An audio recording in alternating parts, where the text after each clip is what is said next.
Okay, welcome back from the break, and I still have the panel members, Agaba, Brandon on my right, and Evan Ssenteza on my left, both single, up for grabs, and we are still diving into the head of a man, as in, how do you really get into a guy's head?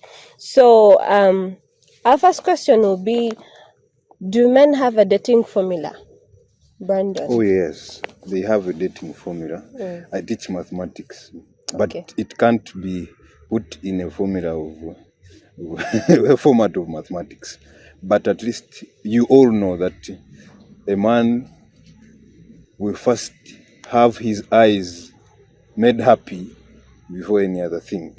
Okay. Just that for most cases, some people end at that. But after the eyes have been appeased, then that's when you can get to another stage. So there are stages. One will be friends, but based on that, if we are to make partners for life, then 2 is getting to know the person at a deeper level, one-on-one. For some, they don't need that, or their temperaments do not have space for that. Like sanguine, me and melancholy, it is very hard to just get a person on the day one and it is over. No. It's not even possible. But at least there is a formula. 1, sight, what appeals to the sight of a man. 2, do we connect? Do we connect in value systems? I think for a summary, that is it. Okay. There is a formula. Yes. And the formula has to do with the eyes. So ladies out there, mind. The connection starts there. Evan, how would you determine someone you're going to be with long term? Someone you're going to be with long term? Or forever, maybe. Or forever? Well, you look at how, if you've really been with this person, let me say, I've been with you for about 2 months. I've known you for about 2 months. That is enough for me to determine how you perceive the future. Are you someone I'm going to keep forever, or it is just going to be a short-term relationship and then things are done? You get it? And we're done. So you look at how you're committed to the person. I mean, how do you guys communicate? How do you relate? Is the person helping you in any way? If at all you land into a problem, is this person going to help you? I can give an example of myself. When I had a problem, there's a time I got an accident, and I really looked at all my friends. I have over 600 contacts in my phone. Wow. You get? But then out of the 600 people, I think I had only like 2 people who really came to who were there for me. Because from the time that I fell sick until the time that I healed, these people were always there. Because in those periods I couldn't walk, I couldn't do anything. But then these girls were always there for me. Okay. So there was one who even had to chop lectures. She was from Makerere, but she came here for like 2 weeks. She was here. Wow. So it depends on how you relate with the person. That's what can tell you if this person is for keeps or it is just for small. Kano career. Okay. If at one point you were privileged to be a father to a girl child, what would you want them to know about men? I guess you are giving me the rest of the time. Okay. I guess you are giving me the rest of the time. Okay, when they have grown at least.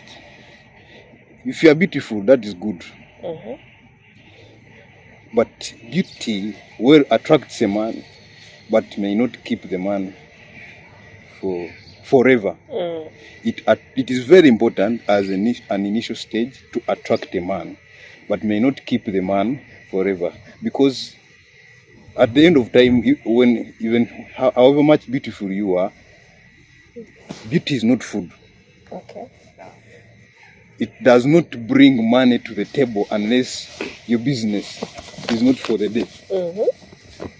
So beauty is very important, but we need to develop Of course, this not only applies to the men, but women, but also for men. We need to develop ourselves at an individual level. Let's have some skills. Let's have something to do, such that we do not have to depend on the other person. Like without marriage, you are dead.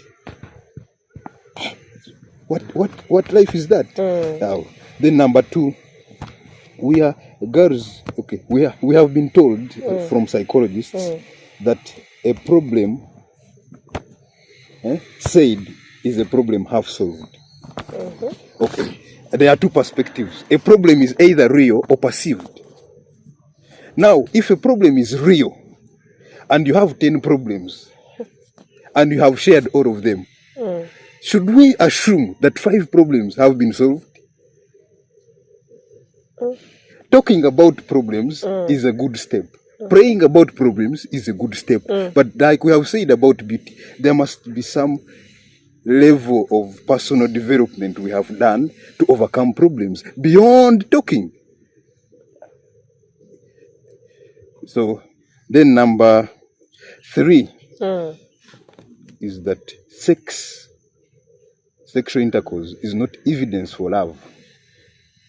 So a man who asks you for sex is not proving that they love you. So you cannot on the basis of sex say that this man loves you. Why?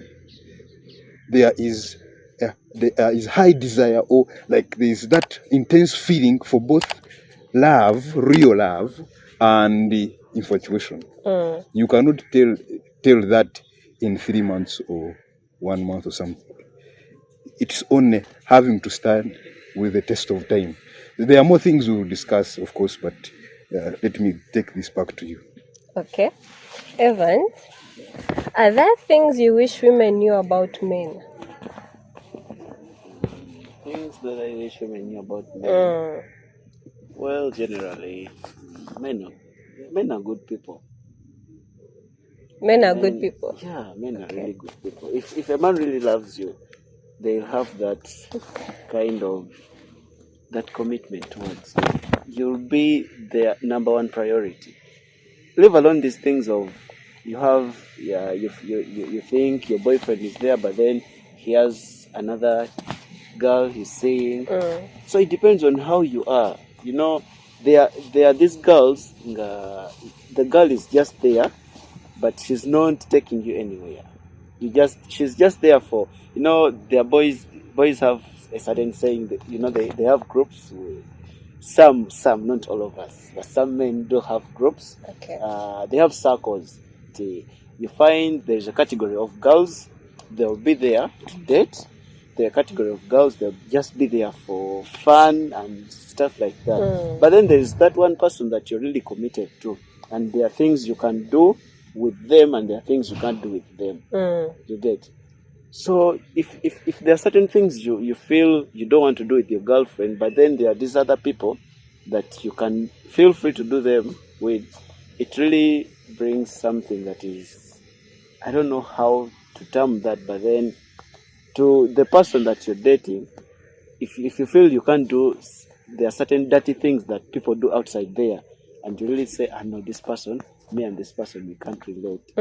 I can't have this person. For example, just imagine yourself, you're a girl and you're smoking. Wow. You get? It looks weird. Someone can't present you to their friends that you're their girlfriend. You're smoking shisha. You're drinking alcohol. You're a girl. Are you suggesting men are not wanted? No. Okay. There are things that are generally, men have no problem in doing them. Drinking. Yeah, people drink. People smoke. There's a feminist going to watch. Yeah. Fine. You are dead. I know the person is there, but then you look at yourself as a woman. Why would you smoke? You first look at the back of your brain and ask yourself, sit down with yourself and ask yourself, as a woman, why would I smoke? You see, so men don't like such character in women. So generally, men are good people, men are nice people. It's only that the character, the women that are behind them is the problem. Okay, I would want to say something else. Okay. Dr. Gary Chapman, in his book, Things I Wish I Had Known, chapter number 1 says, I wish I knew that love alone is not a strong foundation for a successful marriage. So, in a relationship, you don't just present, I love you, and that is all. Why? He goes further to say that marriages that have been seen to be strong have been broken because of broken plates, unwashed babies, or even unclean dishes. So you can't just depend on I love you for a successful marriage. So love alone isn't enough. So I still build on my points that beauty or what, there must be a personal level of development, a personal level of esteem, which can't be shattered by any kind of experience in this life. Then another thing, now this one I borrow from another writer, Dr. J. Schwartz, in the book, The Magic of Thinking Big. He has a whole chapter on excuses. The chapter is called Excusitis. Okay. And I had not known that until I read through the whole chapter. Then that's when I discovered it is about excuses. It is true you have been raped. It is true you have had enough enough bad male friends.